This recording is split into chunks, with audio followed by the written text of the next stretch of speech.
Hoy día vamos a discutir un teorema bastante importante en lo que es lenguajes regulares, que tiene un par de consecuencias insospechadas.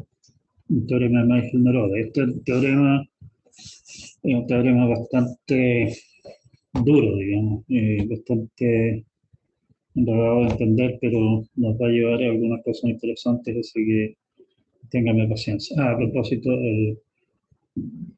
las transparencias 12, que son básicamente una colección de eh, ejemplos, digamos, de uso de las cosas que hemos visto para demostrar que ciertos lenguajes son o no regulares. Se los dejo para que lo estudien ustedes, pues estamos medio cortos de tiempo este semestre. Ya, vamos a destinar un rato en la próxima clase a responder dudas que puedan haber sobre ese tema.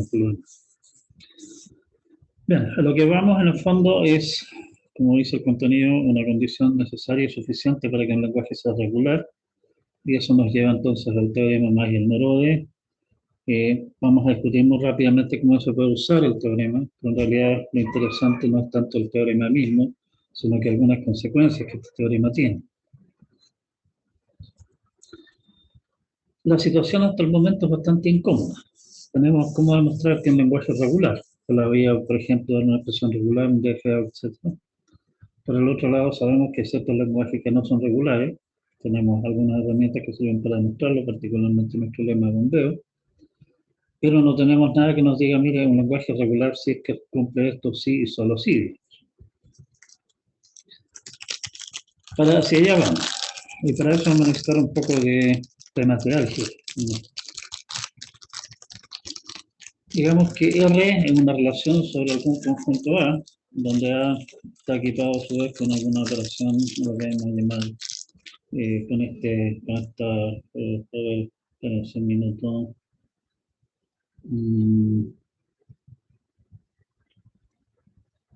Con este símbolo de acá, ¿sí? Decimos que ¿cómo se llama? Que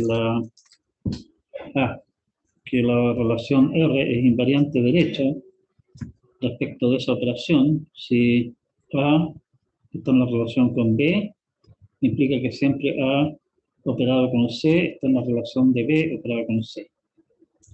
Esto es medio esotérico, pero son situaciones que nosotros conocemos. O sea, por ejemplo, si consideramos la relación igual entre los números reales, la operación igual entre los números reales es invariante derecha con respecto a la multiplicación.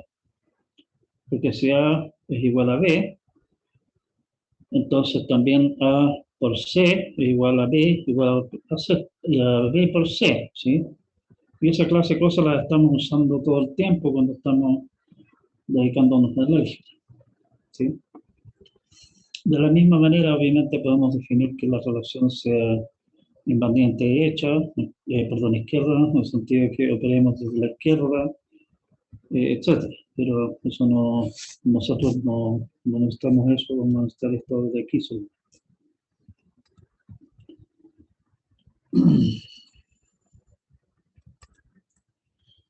El otro tema que ustedes deberían haber visto ya en estructuras discretas, por lo menos, una partición de un conjunto es una división del conjunto en subconjuntos que son disjuntos entre sí, ¿sí? O sea, la idea es que si tengo un conjunto y lo particionamos, tengo una colección de subconjuntos que la unión de esos subconjuntos es el conjunto completo, o sea, no queda nadie fuera, digamos, y cada elemento del conjunto queda en alguno de los subconjuntos, en uno de los subconjuntos en las partes. Nuevamente, esto es algo que es bastante común, digamos, en particular las relaciones de equivalencia. Sabemos que particionan el conjunto sobre el que la equivalencia en clases de equivalencia, ¿sí?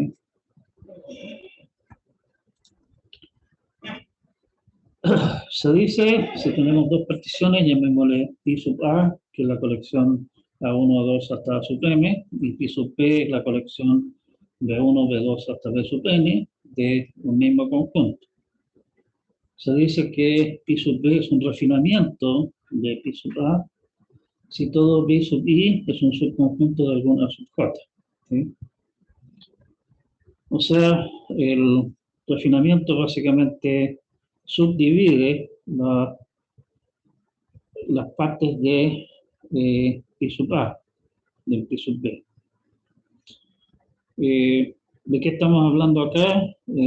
Nosotros podemos considerar, no sé, el conjunto de todos los estudiantes de este curso y podemos entonces particionarlos, dividiéndolos según su año de ingreso, ¿sí? O sea, acá estudiante, digamos, decimos, ingresó el año 2019, o sea, estos son los que ingresaron el 19, estos los que ingresaron el 20, los que ingresaron el 18 y así sucesivamente, ¿sí? Ninguno de esos conjuntos es vacío, obviamente. Todos tienen al menos un integrante y entre todos unidos forman el curso completo. Esa es una división. Otra división que podríamos hacer sería dividir según año de ingreso y carrera a la que ingresaron originalmente. La mayor parte habrá ingresado el año X, digamos, en informática, pero habrá alguno que habrá ingresado a plan común o tal vez se haya cambiado desde alguna otra carrera, ¿sí? Esa segunda división es un refinamiento de la primera, pero estamos subdividiendo, digamos, la gente que entró, por decir algo, el año 18, en aquellos que entraron a informática, aquellos que entraron a plan común y así sucesivamente. Índice es una relación de equivalencia. Dijimos que una relación R sobre un conjunto A es una relación de equivalencia si es que es reflexiva, es transitiva y es simétrica. Y vimos que una relación de equivalencia particiona en clases de equivalencia, eso ya lo hemos mencionado, donde la clase de equivalencia del elemento A la vamos a notar como entre corchetes, simplemente todos los elementos que pertenecen al conjunto que están en la relación con A.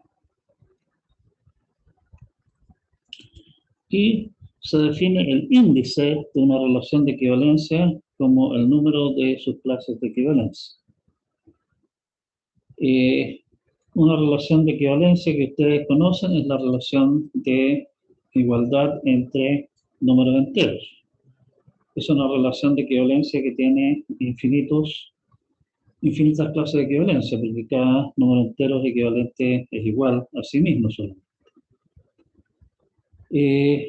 La otra relación que habíamos dado de particionar, digamos,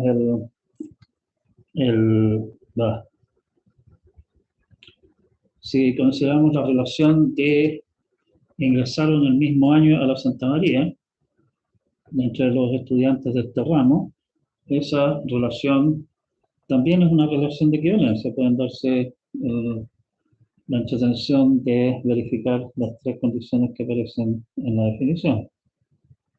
Y está claro que en ese caso esa relación de equivalencia es de índice finito. A lo más hay un número finito de años en los cuales la gente puede haber ingresado a la Santa María y estar tomando este ramo. No puede haber entrado a la Santa María antes de que se fundara, por lo menos. Así que son algo de 80 y tantos años posibles. ¿Sí? Aunque dudo que tengamos un estudiante tan antiguo como eso. Bien, entonces ahora estamos en condiciones de plantear el teorema de Naegel-Nerode, que como les decía ya, es bastante abstracto, bastante árido en sí, que dice que el lenguaje L es regular, sí, solo sí, en la unión de clases de equivalencia, en una relación de equivalencia de índice finito, que es invariante derecha con respecto a la concatenación. Como ustedes podrán apreciar hasta aquí, esto es perfectamente chino mandarín, pero no importa, ya vamos a ir entendiendo qué estamos hablando. El teorema este es un sí y solo sí, o sea, exactamente lo que estábamos pidiendo. Queremos alguna manera que me diga, mire, esta cosa es regular si es que cumple esto, si es que sí y solo sí cumple con esto. Y eso es lo que nos da este teorema. Y para demostrar un sí y solo sí, la estrategia tradicional, o la más común más bien, es demostrar implicancia en ambas direcciones. Partamos. Si L es regular, queremos demostrar que hay una relación de equivalencia en variante derecha con respecto a la concatenación de índice finito. ¿Sí? Lo que dice el teorema. Entonces, si L es regular, sabemos por todo lo que hemos demostrado hasta el momento que hay un DFA que lo acepta. Perfecto. Al autómata M le podemos asociar la relación siguiente. La palabra alfa está en la relación R sub M con la palabra beta. Si es que sí, solo sí, desde el estado inicial, el autómata va al mismo estado con alfa que con beta. Esto es una relación de equivalencia, cosa que es bastante fácil de demostrar. Y está claro también de que es de índice finito. Las clases posibles de la relación de equivalencia son estados del autómata. Y eso obviamente es un conjunto finito por definición del DFA. Esta relación es invariante derecha con respecto a la concatenación, ya que si alfa está en la relación M con beta, quiere decir que desde Q0 el autómata con alfa va donde mismo va con beta, y si tomo cualquier palabra sigma, en sigma asterisco, y se la cuelgo a la cola de alfa y a beta, obviamente voy a terminar en el mismo estado también, porque la función de transición extendida que aparece allí, en el fondo, por la definición de la función de transición extendida. Pero esto de aquí significa que alfa sigma está en la relación Rm con beta sigma, que es exactamente lo que nosotros habíamos dicho que correspondía a ser invariante derecha con respecto a la concatenación. Y el lenguaje L no es más que todas aquellas palabras que llevan al autómata desde el estado inicial a algunos de los estados finales. O sea, el lenguaje no es más que la unión de las clases que corresponden a los estados finales del autómata. Y tenemos entonces, si L es regular, vemos que hay una relación de equivalencia invariante derecha con respecto a la concatenación, que es de índice finito. Y con eso tenemos demostrado una elección de la demostración. Vamos por otro lado ahora. Y aquí la demostración se pone un poquitito más pesada, digamos. Supongamos que tenemos un lenguaje cualquiera.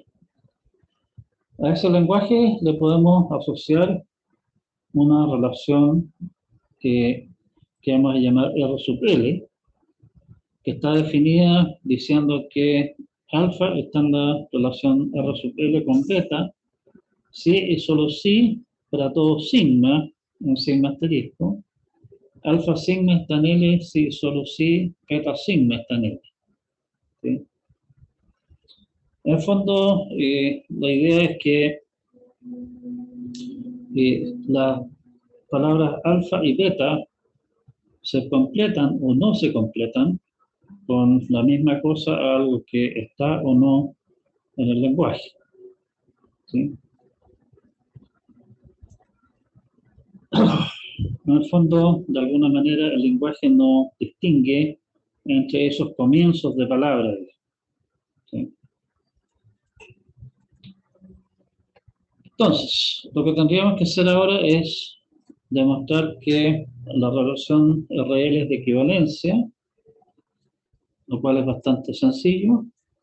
De partida, que alfa está en la relación RL con alfa es obvio. Si alfa está en la relación RL con beta, es claro que beta está en la relación RL con alfa, con lo que la relación es simétrica. Y que es transitivo también es más o menos fácil de ver. Además, la relación RL es invariante derecha. O sea, si alfa está en la relación RL con beta, quiere decir que para todo sigma, en sigma asterisco, alfa sigma pertenece a L, si solo si beta sigma pertenece a L. Es lo mismo que decir que básicamente este sigma de acá, que aparece aquí, yo lo puedo dividir en dos pedazos, sigma 1 y sigma 2. Por lo tanto, alfa sigma 1, sigma 2 pertenece a L, si solo si beta sigma 1, sigma 2 pertenece a L, que es lo mismo que alfa sigma 1, beta sigma 1, ¿sí? Y eso es lo mismo que decir que para todo sigma 1, alfa sigma 1 está en la relación de RL con beta sigma 1, ¿sí? Y por lo tanto, estamos con ese sentido, o sea, es invariante derecha. Si le cuelgo algo a la cola, estamos. Está claro que si alfa pertenece a L y alfa está en la relación L con beta, entonces beta también está en L, ¿sí? En el fondo, tomen la definición de esto y dice que alfa concatenado con epsilon, por ejemplo, tomé epsilon como ejemplo y está en el lenguaje si solo si beta concatenado con epsilon está en el lenguaje, o sea, es decir, un sigma particular en la definición de la L. Pero dijimos que alfa estaba en L, por lo tanto beta también está en L. Y por lo tanto, el lenguaje no es más que la unión de las clases de equivalencia de los alfa que pertenecen al lenguaje, ¿sí? O sea, realmente estamos ahí. Lo único que nos falta ahora para llegar a lenguajes regulares es que nuestra relación R sub L sea de índice finito. Ahora nuevamente, si es que L es regular, quiere decir que hay un DFA que lo acepta, ¿sí? Vamos a demostrar que las clases de equivalencia de R sub M refinan las de R sub L, con lo que el índice de R sub M, que es finito por ser a lo más el número de clases de equivalencia del autómata, es mayor o igual al de R sub L. Y por lo tanto, el índice de R sub L también va a tener que ser finito.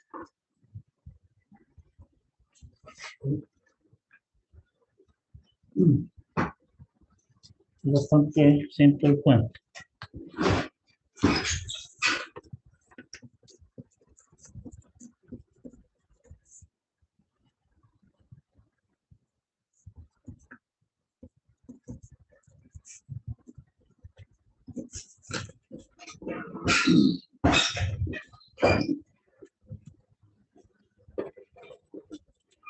Bueno, entonces supongamos que tenemos dos palabras alfa y beta que están en la relación R sub M entre sí, lo que significa por la definición de que delta de Q0 alfa es delta de Q0 beta. Tomemos cualquier sigma que pertenezca a sigma asterisco, porque ya lo habíamos demostrado, que delta de Q0 alfa sigma tiene que ser delta de Q0 beta sigma. Eso es más o menos obvio, ¿sí? Con lo que alfa sigma pertenece a L, sí que sí, solo sí, beta sigma pertenece a L. ¿De acuerdo? Básicamente, y a alfa le cuelgo algo a la cola. El resultado me da, de procesarlo con el autómata, me da un estado final. Como beta sigma me da lo mismo, obviamente beta sigma también va a estar también va a ser un estado final. Si es que alfa sigma no me lleva a un estado final, entonces beta sigma tampoco. O sea, esto de aquí es bastante obvio. Pero eso es exactamente decir que alfa está en la relación R sub L con beta, porque el sigma que habíamos tomado es cualquiera. O sea, las clases de equivalencia de R sub M están contenidas en las clases de equivalencia de R sub L. Son realmente un refinamiento. Y por lo tanto, como tenemos un refinamiento, puedo concluir que las clases de equivalencia de R sub M son más, o sea, las clases de equivalencia de R sub L en el fondo no pueden ser más que las de R sub M, y las de R sub M son finitas, así que estamos al otro lado y tenemos lo que estamos queriendo demostrar. ¿Cómo podemos usarlo? Vamos a volver a nuestro ejemplo más o menos tonto, y esto es simplemente una demostración. En la práctica rara vez uno recurre a este teorema para demostrar que un lenguaje no es regular, porque es bastante engorroso. Vamos a ir construyendo la clase de equivalencia para R sub L, y vamos a concluir que hay infinitas de clases de equivalencia, y por lo tanto el lenguaje no puede ser regular. Vamos a ir construyendo las clases de equivalencia desde las palabras más simples en el alfabeto. La palabra E, tenemos que básicamente buscar cosas que le podamos colgar a la cola y el resultado esté o no esté en el lenguaje. Se completa a algo en L solamente con palabras de la forma A a la K, B a la K. O sea, a epsilon tengo que colgarle K's y KB's para terminar con algo que es mismo número de A que B de B's. Y ninguna otra cosa se puede completar a una palabra que está formada solamente por NA's y NB's. Por lo tanto, la clase de equivalencia de epsilon es simplemente la palabra epsilon. La siguiente. La palabra A se completa algo en L solamente con palabras que tienen KA's y K más un B's, ¿sí? ¿Estamos de acuerdo? Y por lo tanto, la clase de equivalencia de A es simplemente A. Bueno, viendo estos dos casos y empezando a sospechar para dónde va la micro con esto, la clase de equivalencia de la palabra A a la R, con R mayor o igual a 0, que de alguna manera es un resumen de las anteriores, se completa algo en L con palabras de la forma, colgando la cola, palabras de la forma A a la K, P a la K más R, y por lo tanto, y todas las palabras que se completan a algo que pertenece al lenguaje son solamente la forma A a la R, por lo tanto, la clase A a la R tiene como único miembro la palabra A a la R. Con esto, en realidad está claro que tenemos una colección infinita de clases. El lenguaje no es regular. O sea, tenemos las clases para A a la 0, A a la 1, A a la 2, y todas son diferentes. Si continuamos, la palabra B es la siguiente palabra más simple que se nos puede ocurrir para analizar. No hay nada que lo complete a L. Este es un conjunto bastante complejo, la clase de equivalencia de B. Incluye todas las palabras que no son de la forma A asterisco, B asterisco, ¿sí? Pero también palabras de la forma A a la R, B a la S, donde el S es mayor que A, que definitivamente hagamos lo que hagamos, colgándole cosas a la cola, eso jamás vamos a poder completarlo algo de la forma con un cierto número de A y el mismo número de B, ¿sí? A a la R, B a la S, con R mayor o S, se completa con algo eh, en L solamente con B a la R menos S. ¿Sí? Y en el fondo la clase de equivalencia de eso son todos aquellos que tengan la misma diferencia, que sabe básicamente que le falta el mismo número de B para completar. Y de estos de acá, en el fondo, tenemos todas estas clases, la clase A, la R, B, digamos. Son, o sea, los elementos A, la R, B son casos más simples de esos elementos. Nuevamente tenemos infinitas clases de esas. ¿Sí? Eso, y con eso en realidad acabamos con todas las posibilidades de palabras que se pueden formar con A y B. Como ustedes ven, es más o menos engorroso de usar este teorema y particularmente también es bastante engorroso de utilizar eh, para demostrar que un lenguaje es regular. En realidad, lo que hace en ese caso el teorema del Navier-Nerode básicamente es darnos una idea de cuál es un autómata finito. Es más fácil irse por ese lado que estar planteando con el teorema. Consecuencias. En el lenguaje regular, el número de clases de equivalencia es finito. Y en realidad lo que podemos hacer es construir un DFA que tenga las clases de R sub L como estados. ¿Sí? Definiendo en particular el estado inicial de nuestro autómata como la clase de equivalencia de la palabra epsilon. Y la función de transición de la clase de una palabra alfa con A es simplemente la clase de equivalencia de alfa A.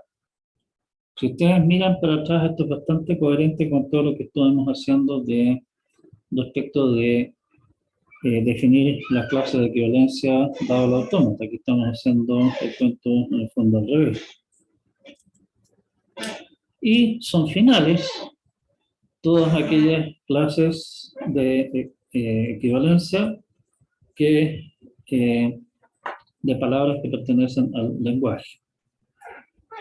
Si el lenguaje es regular, lo que nos asegura el teorema de Navier-Nerode es que la relación R sub L es de índice finito, o sea, hay un número finito de clases de equivalencia de R sub L, y por lo tanto tiene sentido decir que esta cosa es un DFA. Lo que es un tanto espinudo de esto es demostrar que delta es una función. Vale decir que si alfa está en la relación RL de beta, entonces alfa A, RL,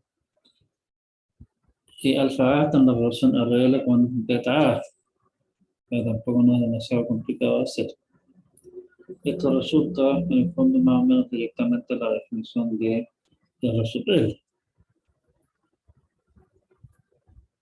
De la definición, perdón, de la demostración del teorema, lo que concluimos es que cualquier DFA que nosotros tengamos que acepte nuestro lenguaje va a tener un número de estados que va a ser mayor o igual al número de estados que el número de clases de equivalencia de R sub L.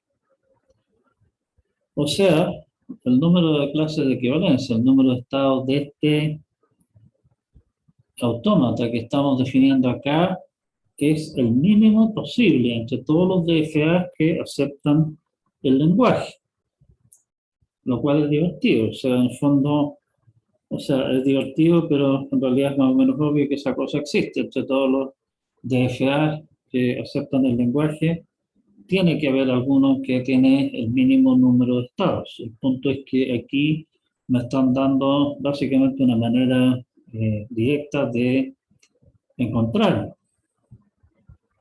¿Sí? Y el otro punto interesante es que lo que dice el teorema, por el hecho de que las clases de equivalencia de la función, perdón, de la relación R sub M son un refinamiento de las clases de equivalencia de R sub L, me dice que yo puedo obtener las clases de equivalencia de R sub L como la unión de, como una colección de estados, digamos, del autómata, ¿sí? Y eso me da entonces una manera de construir un DFA que tenga el mínimo número de estados para el lenguaje regular dado. Entonces, vamos a rápidamente ver cómo se puede construir ese DFA más chico posible para un lenguaje regular para el cual tenemos un DFA. Sea entonces un DFA-M que reconoce un lenguaje L. Y lo que queremos hacer entonces es determinar estados de M que no hay manera de distinguirlo en la relación R sub L. La idea básica es partir con dos grupos de estados. Los estados que son finales, las palabras que llevan del estado inicial a los estados finales, los podemos distinguir de los otros por la vía de decir, mire, tome una palabra que no pertenece al lenguaje y alguna de las palabras que llevan, que pertenece al lenguaje, a esas dos palabras cuélguele epsilon a la cola. El resultado para la palabra que pertenece al lenguaje va a ser una palabra que pertenece al lenguaje y el resultado para la palabra que no pertenece al lenguaje va a ser una palabra que no pertenece al lenguaje. O sea, claramente, según RL, esos conjuntos de palabras, o sea, esos conjuntos de estados, en el fondo son diferentes, se distinguen, ¿sí? Y luego la idea es ir subdividiendo en la forma que sea, en la medida que sea necesario, ir haciendo subdivisiones, viendo que con un símbolo particular vayan a grupos diferentes.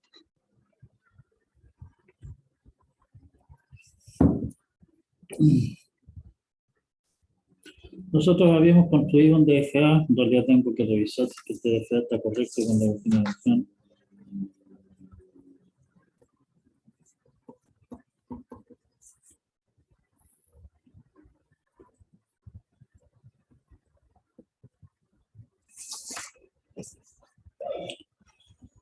Bueno, en todo caso, este es un DFA, ¿sí? Lo primero que hacemos entonces es dividir en dos grupos. Estados finales, el grupo que le vamos a llamar, ustedes se fijan aquí los estados, la estamos numerando nos estamos llamando con letras, A hasta I. Los dividimos en dos grupos, que vamos a llamar el grupo 0 y el grupo 1. El grupo 0 son los no finales y el grupo 1 son los finales. Y para cada estado vamos a indicar a qué grupo pertenece el destino con cada signo. O sea, básicamente tenemos, dividiendo el cuento anterior en el grupo 0, el grupo 0 son los estados A, B, A, D, F, H, I, y el grupo 1 finales son estos otros. Lo que nos dice nuestro autómata es que del estado A, vamos al estado B, que pertenece al grupo 1. Con B vamos al grupo C, que también pertenece al grupo 1. Del D vamos al grupo H, que pertenece al 0, y vamos al E, que pertenece al 1. Y así, básicamente, es cosa de ir clasificando los resultados de cada uno de los estados. La idea ahora es ver si es que es necesario subdividir, y vemos que sí es necesario subdividir, porque, por ejemplo, el estado A, que va con A y con B, va estados en el grupo 1 y el grupo 1, se distingue del D, que con A va al estado C, al grupo 0 y al grupo 1. Y se distinguen esos dos del grupo de F, que va al grupo 1 y el grupo 0. El D y el I en realidad no se distinguen, van grupo 0, grupo 1. O sea, eso podemos mantenerlos juntos, ¿sí? El H queda por su cuenta, y así. Y acá vemos que estos tres, el D, el F y, o sea, el B, el C, el G, se comportan igual, van a 0 y a 1. El que se comporta diferente es el E, que va siempre a estados del grupo 0. O sea, el grupo 0 terminamos subdividiéndolo en todo ese cuento D y sí, el D y el I van donde mismo. El grupo 1 a su vez se subdivide en esos dos. Y entonces tenemos esta división en grupos, que ahora los grupos le llamamos 0, 1, 2, 3, 4 y 5. Y tenemos esto. Está claro que el grupo 0 es imposible que se vuelva a subdividir porque, bueno, es un solo estado. Estos dos se comportan igual. El 2 es imposible que se subdivida. El 3 es imposible que se subdivida. El 4 vemos que hay comportamientos distintos aquí, ¿sí? O sea, el B y el C son diferentes, el B y el G son diferentes, el C y el G son diferentes. O sea, el 4 se atomiza completamente. Y terminamos entonces con esto. Y vemos que tenemos ahora 8 grupos, donde el grupo 1, que está formado por los estados de I, se comportan igual en todos los casos, ¿sí? Por lo tanto, como ya no hay más cambios, aquí termina nuestro proceso y hemos logrado encontrar los grupos correspondientes, ¿sí? Terminamos entonces. Lo que nos queda por determinar es a qué clase de cosas pertenece cada grupo. El grupo que contenga el estado inicial es el estado inicial del nuevo autómata, que en el fondo el grupo que contiene el estado inicial A es el grupo 0, que en este caso tiene un solo elemento, pero perfectamente podría tener dos. O sea, ese es nuestro estado inicial. Son finales los conjuntos que son conjuntos de estados finales en el original. Los estados finales en el original eran el B, el C, el G y el E. Y bueno, terminaron todos separados, digamos, y tenemos entonces 4 estados finales en el autómata resultante. El estado 3, que contiene únicamente el estado muerto H, es un estado que no es final y que siempre nos lleva de vuelta al mismo estado 3, y por lo tanto es un estado muerto. Y finalmente entonces tenemos esta tabla de transición para el autómata. En este caso particular no nos fue particularmente bien.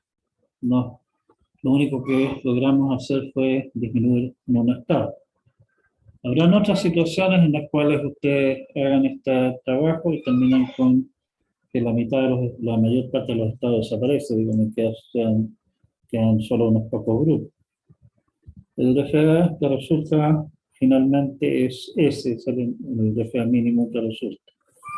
Si ustedes se acuerdan de JFlap, JFlap tiene también, ofrece operaciones para hacer esta clase de cosas, ¿sí?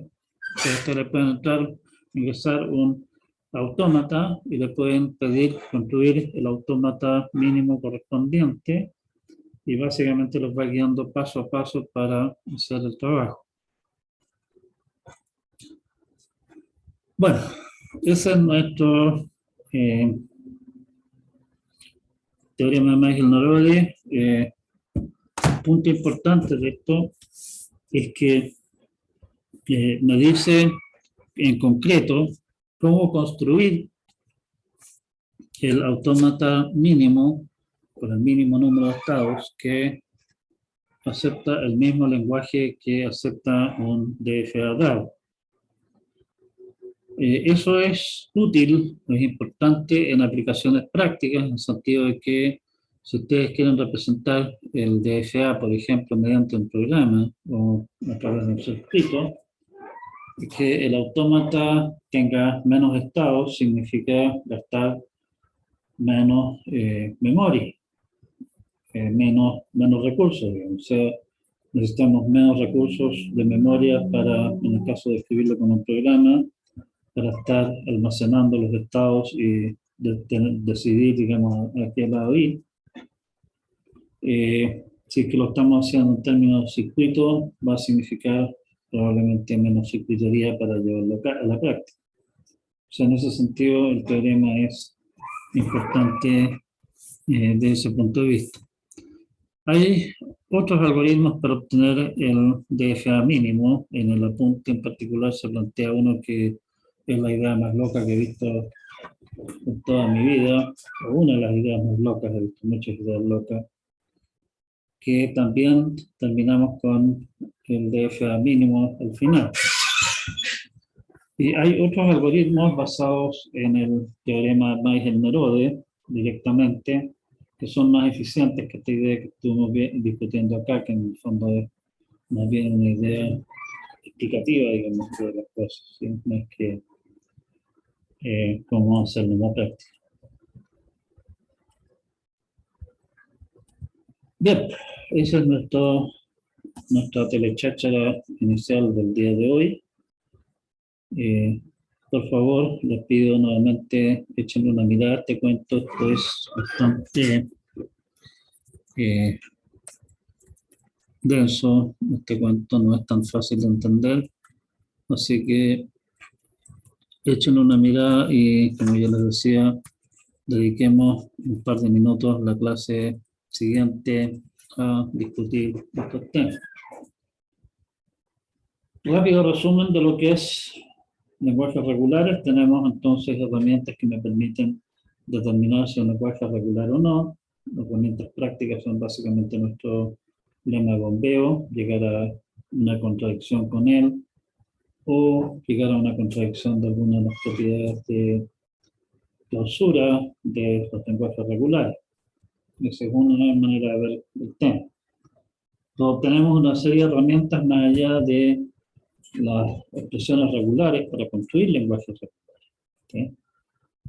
Y vimos que los lenguajes definidos por expresiones regulares, DFA y NFA, son en el fondo equivalentes, son todos los mismos colección de lenguajes y hay lenguajes que no son regulares.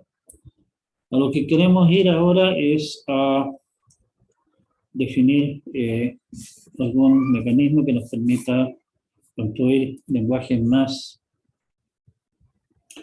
ricos, que no son regulares, o sea, que incluyen en el fondo los lenguajes regulares y posiblemente otros. Y para eso vamos a hablar de gramáticas. Probablemente aquellos de ustedes que han visto, ¿cómo se llama? Lenguaje de programación, les han hablado de gramáticas. Las gramáticas que se ven en lenguaje de programación y también las gramáticas que de alguna manera se discutieron en básica cuando hablaron de la gramática castellana y toda esa clase de cosas, son un caso particular de lo que vamos a discutir nosotros acá.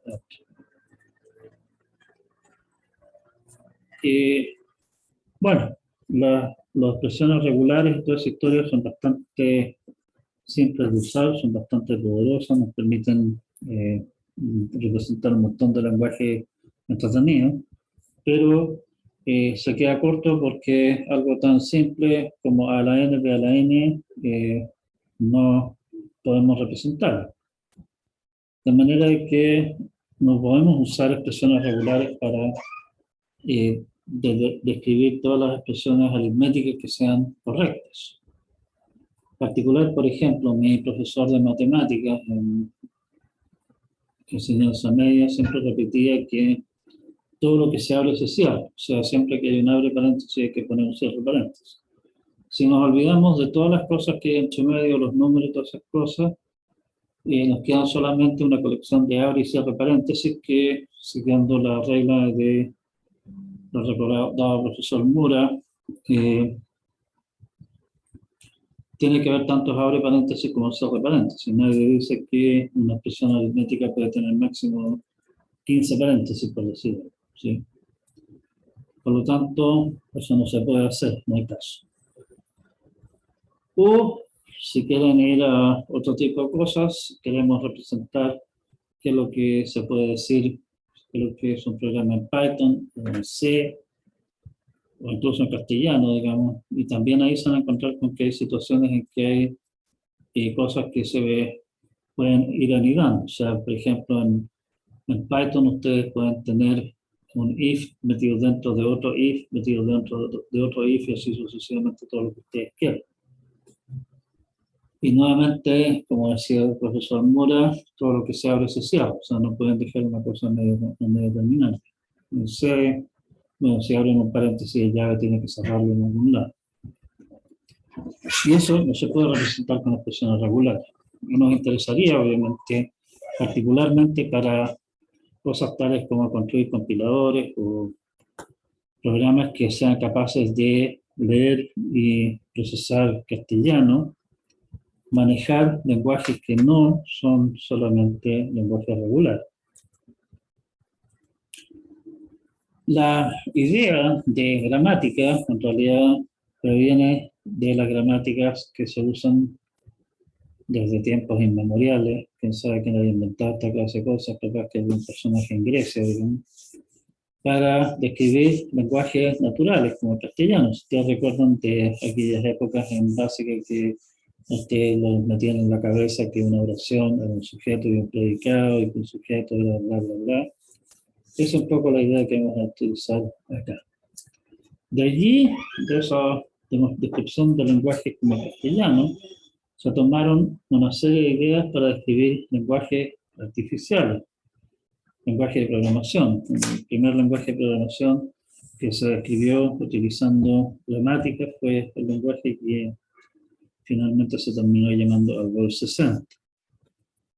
Algol 60 en muchos sentidos, posiblemente ustedes hayan, bueno, lo más probable es que ustedes no hayan visto esta clase de cosas, es de alguna manera el Adán de todos los lenguajes de programación que se han diseñado como lenguajes nuevos a partir de los años 60. Y en ese sentido, si ustedes miran el lenguaje C o miran Python, qué sé yo, que lenguajes están de moda hoy día, Go, o Rust, o Ruby, o PHP, o lo que sea, digamos, todos esos lenguajes, si ustedes los miran con un poquitito de detenimiento, se dan cuenta que vienen directamente de Algol 60. O sea, ha sido extremadamente, ¿cómo se llama? Extremadamente importante en el desarrollo del lenguaje. Aquí vamos a tomar una visión un poco más amplia que la que tomó la gente que definió el Go. Vamos a decir que una gramática que consta de 4 piezas. Se supone que estas son letras griegas, son alfabetos. Esa es una nu mayúscula, no es una n. Es una sigma mayúscula, son alfabetos esos dos. El P es una P, es una colección, y S es un... Bueno. Consta de no mayúscula, el alfabeto de lo que vamos a llamar no terminales. Sigma, el alfabeto de terminales. Nosotros vamos a exigir, para que no hayan confusiones posibles, que no intersección sigma sea vacío, o sea, no se pueden confundir terminales con no terminales. Volviendo a lo que decía la profe de castellano en básica, que hablaba de sujeto y predicado y verbo y adverbio y artículo, qué sé yo. Esa clase de palabras que en el fondo se están usando para describir una oración, no son, en cierto sentido, no son palabras, o sea, esos son nuestros no terminales. Y aquellas cosas que pueden ser un artículo, por ejemplo, o sea, la palabra el, un, lo, la, esos son los terminales en nuestra gramática del castellano. ¿Sí? Tenemos además un conjunto P de producciones.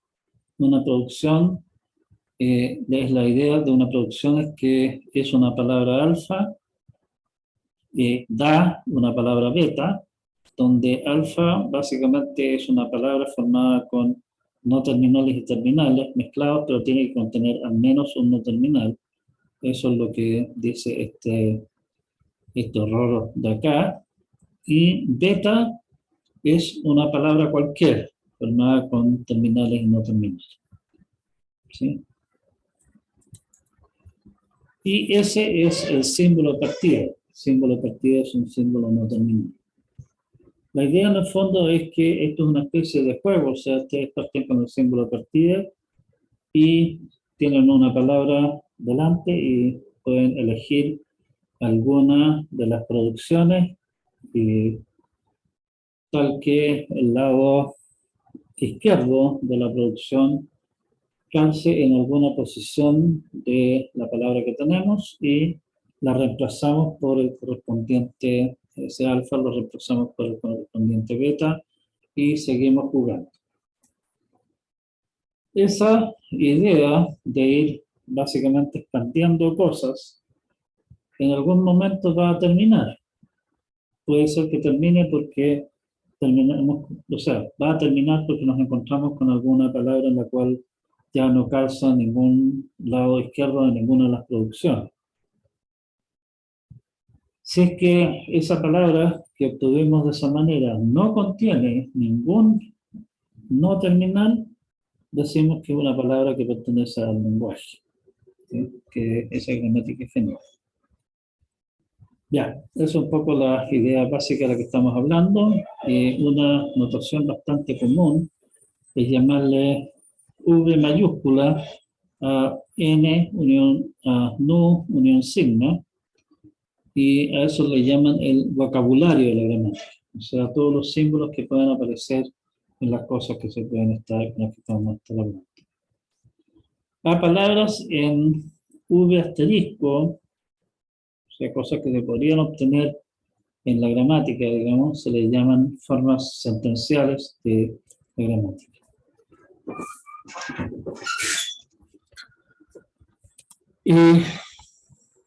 Bueno, ya habíamos dicho esto.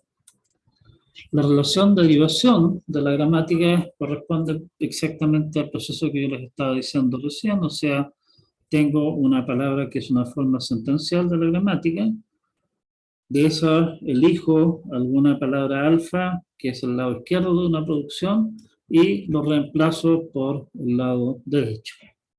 Y eso me da lugar entonces a que una palabra U deriva en un paso la palabra V, que es la gramática. Y eso lo notamos de esta manera, con doble flecha. Y el sub G muchas veces lo vamos a omitir porque está claro de qué gramática estamos hablando. Solamente vamos a hacer referencia explícita a la gramática en aquellos casos en que estemos trabajando con dos gramáticas simultáneamente. El lenguaje generado por la gramática, entonces en 15 minutos, es el conjunto de todas aquellas palabras que pertenecen a formadas solamente por terminales que se pueden derivar en 0 o más pasos a partir del símbolo de partida.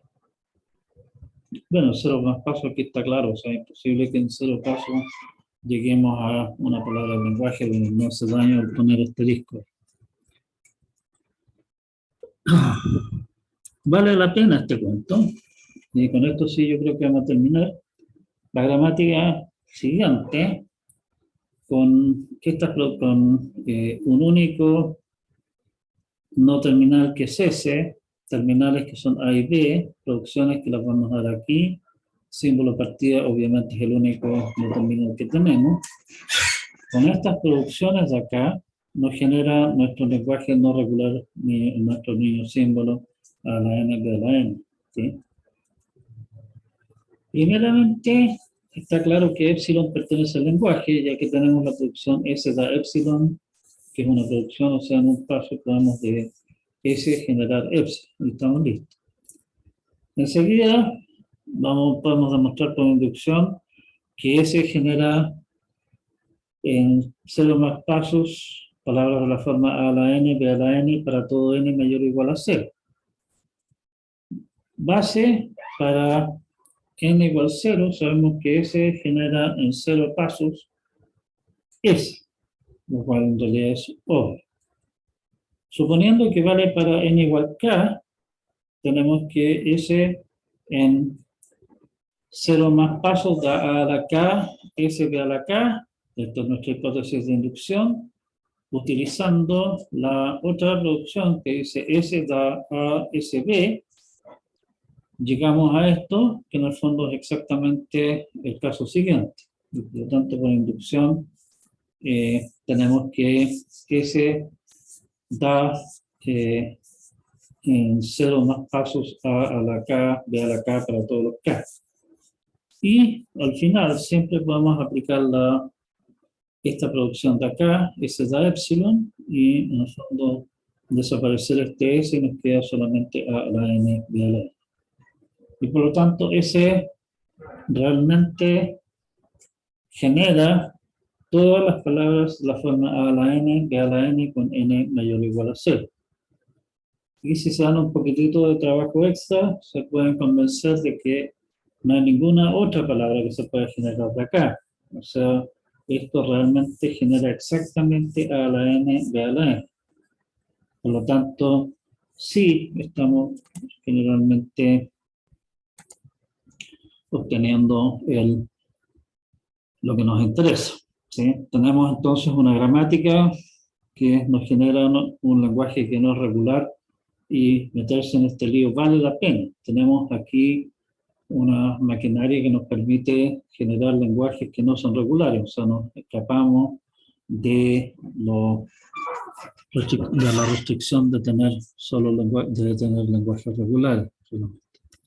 Algunas convenciones que vamos a usar, usamos los últimos 10 minutos que nos van quedando, para abreviar la descripción de gramáticas y no tener que escribir tanta cháchara como la que hicimos recién, vamos a adoptar las siguientes cosas.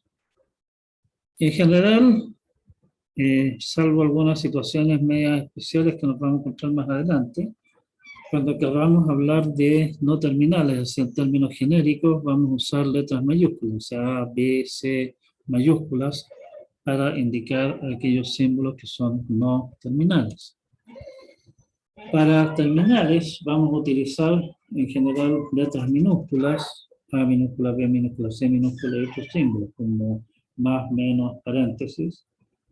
Vamos a excluir de los otros símbolos cosas tales como la flecha y la barra vertical, que le vamos a dar otro uso. O sea, la flecha ya vimos que la vamos a usar para describir producciones, para decir este lado izquierdo da este lado derecho, ¿sí? Y la barra vertical la vamos a utilizar para abreviar cosas en las situaciones en que tenemos una montonera de producciones que tienen el mismo lado izquierdo. En vez de escribir una latosa lista como alfa va beta 1, alfa va beta 2, hasta alfa va beta n, vamos a escribir simplemente una cosa como esta, que es más compacto. Con lo anterior, ya no hace falta indicar, oiga, los terminales son estos, los no terminales son estos. Ya está claro, digamos, de la gramática cuáles son símbolos terminales y cuáles son no terminales. Y, bueno, obviamente en la definición oficial de gramáticas, es perfectamente posible tener terminales o no terminales que no se mencionan en ninguna producción, lo cual es perfectamente legal, pero también perfectamente inútil, así que para qué complicarse la existencia permitiendo, o sea, describiendo tonteras. Si que realmente quiere hacerlo, bueno, hágalo, pero va a tener que complicarse la existencia. Vamos a optar, además, para completar la definición de la gramática. Dijimos que la gramática tenía no los no terminales, tenía sigma los terminales, y tenía P las producciones, que ya los tenemos. No terminales son letras mayúsculas, terminales son minúsculas y otros símbolos. Producciones, damos la lista, simplemente nos falta decir quién es el signo, el símbolo de, el símbolo de partida, el S. ¿Sí? Para ahorrarnos ese lío, vamos a decir simplemente, oiga, vamos a listar las producciones y aquel símbolo no terminal que aparezca al lado izquierdo de la primera producción que listamos, ese es el símbolo de partida, aquí se parte. Claro que nosotros podríamos también decir, mire, aquí tienen las producciones y nuestro símbolo de partida es cualquier otra cosa, pero en general, para evitarse tener que explicarlo aparte, lo vamos a poner las producciones para el símbolo de partida como primera cosa. Ya, nuestra gramática regalona, y ahora sí que me comprometo a terminar este cuento. La gramática siguiente la vamos a adoptar como mascota. Según nuestras convenciones, el E, el T, el F son no terminales, que el signo más, el asterisco, abre y cierra paréntesis y la minúscula son nuestros terminales. Aquí tenemos la lista de producciones, hay 2 producciones para E, 2 producciones para T y 2 producciones para F, por los respectivos alternativas, digamos. Y por la convención nuestra, el símbolo de partida es E. Esta gramática mascota, si ustedes la miran, en el fondo es una versión muy simplificada de cómo uno entiende expresiones aritméticas. O sea, nosotros entendemos una expresión aritmética como básicamente una suma de términos, o sea, una expresión más un término o un término, que eso es básicamente lo que dicen las primeras producciones acá. Un término, lo entendemos como un producto de factores, o sea, un término por un factor o un factor suelto. Y un factor es simplemente un número, una variable, o una expresión entre paréntesis, que son lo que dicen las últimas 2 producciones. ¿Sí? Y quedamos hasta acá, entonces, con esto por hoy día. Les solicito nuevamente, echenle una mirada a ustedes a las transparencias 12, son básicamente algunos ejemplos de lo que hemos visto sobre propiedades de los lenguajes regulares. Échenle una revisada y asegúrense de entender la demostración del teorema de Meitner-Merodi, qué es lo que está diciendo y cómo se usa, y cómo nos lleva a concluir que hay un autómata finito determinista más chico, cosa que en realidad es más o menos obvia, porque entre todos los que hay, tiene que haber uno más chico, pero la parte importante es que nos dice cómo encontrar. ¿Sí? Jueguen un poco con JFLAP para construir autómatas finitos deterministas mínimos. ¿Sí? Intuitivo. Y de allí nos fuimos a la parte de iniciar a hablar de gramáticas. Nos queda un resto de temas con gramáticas que vamos a seguir viendo las clases del día lunes. Que tengan un excelente fin de semana, cuídense mucho y nos vemos. Chao, profe, que esté bien. Chao, profe. Chao, chao. El lunes es feriado, perdón. Nos estamos viendo el otro jueves entonces. Siempre con mi pajaronería varios. Descansen harto este fin de semana largo entonces.